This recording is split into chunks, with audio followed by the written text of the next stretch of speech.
मस्बत अमल इहो थियो त सिंध जा इलाही माण्हू कराची पहुची ऐं कराची में जंहिं जाइ ते वञो तव्हांखे ठेले वारो माना संदुल वारो रेड़े वारो रिक्शा वारो टैक्सी वारो इवन बस कंडक्टर जेको आहे उहो सिंधी मिली वेंदो त इहो हुन नेशनल कैलेमिटी जो जेको आहे हिकिड़ो मस्बत अमल हूंदो। साॻे नमूने अॼु जेको तारीख़ जो ज़वाल जो दौरु आहे इन जो मस्बत अमल उहो तॾहिं थींदो जॾहिं असांजो अदीब दानिश्वर जेको आहे उहो अदब तख़लीक़ करे। जीअं बहस थिए पियो माण्हू नज़र ॿुधनि पिया त स्टेट हिन में सेनेट में छा पियो थिए, सेनेटर केरु पिया चूंडजनि, सेनेट जो चेयरमैन केरु पियो थिए ऐं इहा सिंध जे समाज ऐं पूरे मुल्क जे समाज सां कहिड़ो असरु कयो। नंढड़े ॿार जॾहिं तोड़ कराइबो आहे त छा कंदा आहियूं,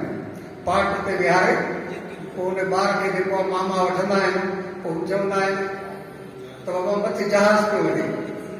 ॿार अञा बि तवजो ॾींदो आहे, अरे सोनी चिड़िया पई वञे, सोनी झिरकी पई वञे, ॿार मथे तवजो पियो हेठां कढी। साॻे नमूने सेनेट में बहस थियो त बाबा सेनेटर केरु था अचनि, महांगाई एॾी स्पीड सां वधी वई जो इन 15 ॾींहंनि में अहिड़ा कानून पास थी विया क़ौमी असेंबलीअ में, FBR आज़ादु थी वियो ऐं नेप्रा आज़ादु थी वियो। जून ताईं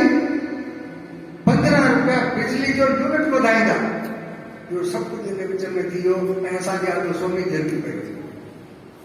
ऐं अॼु जेका इहा लड़ाई हुकुमरान तबक़नि जी आहे, असां PDM ठही 20 सेप्टेंबर 2020 में 25 सेप्टेंबर ते असां उनजो तजियो कयोसीं, जंहिंमें असां चयोसीं कि हुकुमरान तबक़नि जूं पार्टियूं इक़्तिदार में हिसापती जे लाइ सॼी कोशिशि करे रहियूं आहिनि ऐं जॾहिं हिसोपती मिलंदो आहे त हिक ॿिए सां धोखो करे वेंदा आहिनि। तव्हांखे यादि हूंदो त मैसाकी जमहूरियत लंडन में थियो ऐं हुन खां पोइ परवेज़ मुशर्रफ सां मुज़ाकरात करणु शुरू कया। उहे मैसाकी जमहूरियत जी कुवत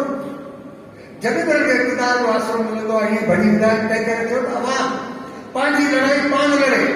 जेकॾहिं अवाम पंहिंजी लड़ाई न लड़ंदो, इन्हनि ते भाड़ींदो त इहे जॾहिं इक़्तिदार में ईंदियूं इहो ई असरु कंदियूं ऐं इहो ई सबबु आहे जो असांजी तनक़ीद अलॻि, पर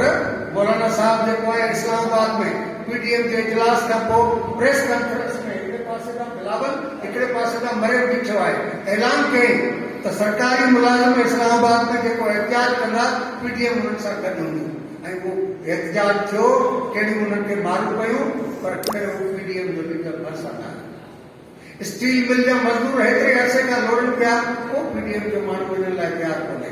स्टेट बैंक हाणे IMF जे हवाले पिया कनि, पर को बि पॉलिटिकल लीडर जेको आहे उन मुतलिक़ को एहतिजाज करण का अवाम खे काल ॾियण लाइ तयारु कोन्हे। छाकाणि त अवाम जी लड़ाई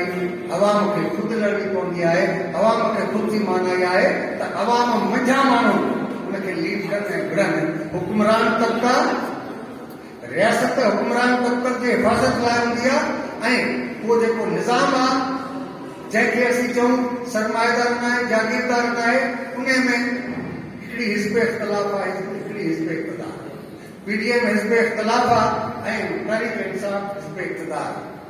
ऐं हिकिड़ी ॻाल्हि ज़रूरु सम्झणु घुरिजे त असांजे उस्तादनि चयो आहे पैदावारी ज़रियनि ते मालिक कुवतूं